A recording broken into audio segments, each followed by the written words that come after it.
एक बार गौतम बुद्ध अपने ध्यान में बैठे हुए थे। तभी उनके पास एक व्यक्ति आता है। वह आदमी अपने आलसीपन से बहुत ज़्यादा परेशान था। आलसी आदमी गौतम बुद्ध जी से बोला, हे महात्मा, मेरी मदद कीजिए। मैं अपने आलस से बहुत ही ज़्यादा परेशान हो चुका हूँ। आप मुझे इस आलस से छुटकारा पाने का कोई उपाय बताइए। गौतम बुद्ध ने उस व्यक्ति से कहा, पहले मुझे ये बताओ कि तुम्हें क्यों लगता है कि तुम आलसी हो। वो व्यक्ति बोला, हे महात्मा, केवल मुझे ही नहीं लगता कि मैं आलसी हूँ। मेरे आसपास के लोगों को और मेरे परिवार वालों को सभी को लगता है कि मैं बहुत ही आलसी हूँ। और फिर गौतम बुद्ध जी ने पूछा, क्या तुम जानते हो आलस क्या होता है?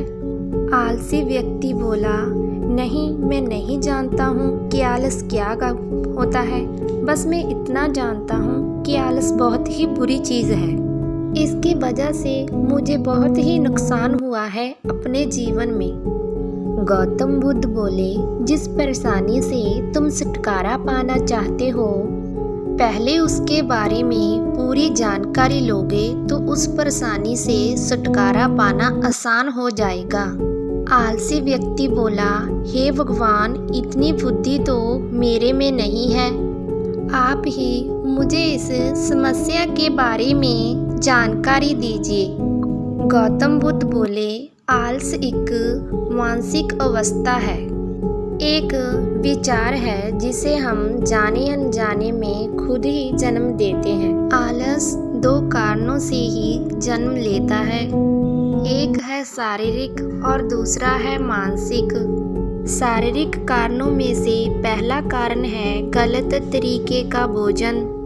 हम सभी जानते हैं कि हमारे शरीर को भोजन से ऊर्जा मिलती है और ये ऊर्जा सजीव चीज़ों से मिले तो अच्छी, यानी कि प्राकृतिक रूप से जो हमें भोजन की वस्तुएं प्राप्त होती हैं उनसे ये ऊर्जा मिले तो हमारा शरीर अच्छी ऊर्जा प्राप्त करता है।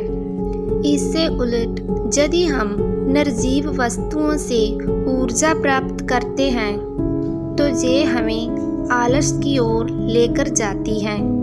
दूसरा कारण है हमारी शारीरिक गतिविधियाँ, हमें आलस के जंगल में फंसा लेती हैं। गौतम बुद्ध ने आलसी व्यक्ति को अपने शिष्यों की ओर इशारा करते हुए कहा, देखो इन्हें, तुम्हें इनमें चलने फिरने और बैठने के तरीकों में कुछ अलग नज़र आ रहा है। तो आलसी व्यक्ति कुछ समझ नहीं पाया। तो गौतम बुद्ध ने कहा, मेरे शिष्य जब भी बैठते हैं वो अपनी रीढ़ की हड्डी को बिल्कुल सीधा रखते हैं और जब वो चलते हैं उनके पैरों के बीच बड़े अच्छे से संतुलन बना रहता है और जब वो सोते हैं उनका शरीर एकदम स्थिर रहता है। ऐसा करने से उन्हें रात्रि में अच्छे से नींद आती है। और तभी आलसी व्यक्ति बोला, नींद तो आलस का ही स्वरूप है। बुद्ध बोले, हाँ, अगर उसे ज़्यादा मात्रा में लिया जाए तो वो आलस का स्वरूप बन जाता है। बुद्ध ने इस बात को आगे बढ़ाते हुए कहा, नींद कम मात्रा में लोगे तो अगले दिन तुम्हें थकान महसूस होगी और ऐसा करने से शरीर में ज़्यादा आलस महसूस होगा। अगर नींद ज़्यादा लोगे तब भी यही परिणाम होगा। इसीलिए नींद को ना ज़्यादा और ना ही कम, नींद को सही मात्रा में लेना अति आवश्यक है। आलसी व्यक्ति बोला, हाँ, ये तो मैंने भी अनुभव किया है। तो फिर बुद्ध बोले, अब मानसिक कारणों के बारे में जान लो। मानसिक कारणों में से सबसे पहले है हमारी पुरानी गलत धारणाएं। अक्सर ऐसा होता है कि हम जिस कामों में पहले असफल हो चुके हैं, हमारे अंदर ऐसी भावनाएं बन जाती हैं कि हम उस काम में हमेशा असफल होते रहेंगे, जिस वजह से हमें उस काम को करने में आलस आता है। ऐसी धारणाओं से छुटकारा पाने का एकमात्र उपाय ये है कि हमें अपने मन को यह समझाना चाहिए कि पिछली बार जब हम उस काम में असफल हुए थे तो हम उस काम के बारे में जितना जानते थे, अब हम उस काम के बारे में उससे ज़्यादा जानते हैं, क्योंकि असफल होने के बाद हम उससे काफ़ी कुछ सीखे भी हैं। बुद्ध बोले, दूसरा कारण है आलसी और कामचोर लोगों की संगति। कई बार ऐसा होता है कि हम आलसी नहीं होते, मगर हम जिन लोगों के साथ रहते हैं उनका असर हम पर होने लगता है। इससे छुटकारा पाने का उपाय बहुत सरल है। कामचोर और आलसी व्यक्तियों से दूर रहो।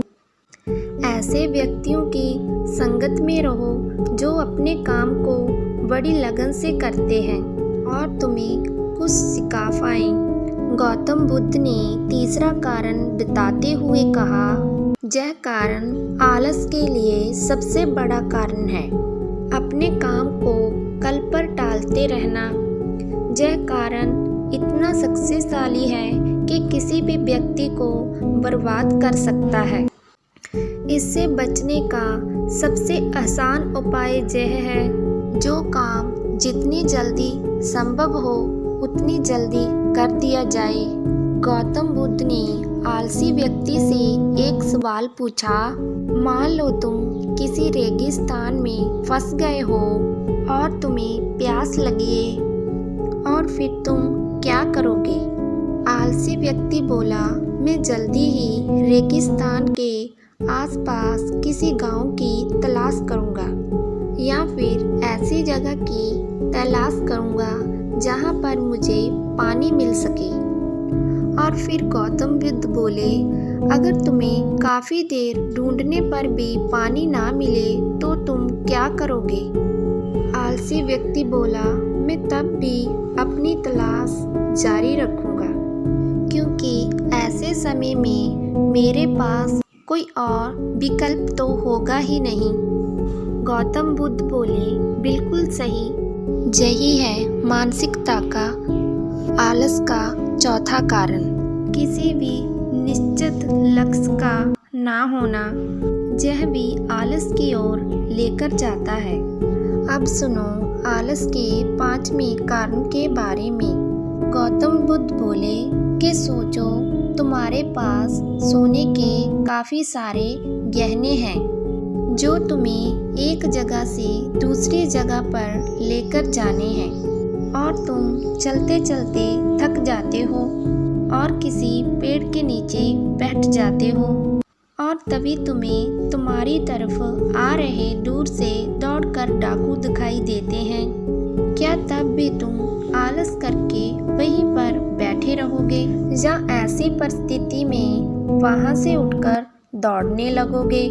आलसी व्यक्ति बोला, जी मुझे वहां से दौड़ना ही पड़ेगा, नहीं तो मेरी जान और सोने के गहने दोनों खतरे में पड़ जाएंगे। बुद्ध बोले, जाने कि तुम्हारे पास एक ठोस वजह होनी चाहिए दौड़ने के लिए। यही है आलस का 5वां कारण, किसी भी काम के लिए ठोस वजह का ना होना। आलसी व्यक्ति महात्मा बुद्ध की बातों से संतुष्ट हुआ। वह बोला, महात्मा जी, मैं अब आलस के बारे में सब कुछ जान चुका हूँ। अब मैं इन सभी कारणों पर काम करूँगा और अपने आलस को दूर भगा दूँगा। तो दोस्तों, अगर आपको ये कहानी अच्छी लगी और कहानी सुनना अच्छा लगता है तो प्लीज़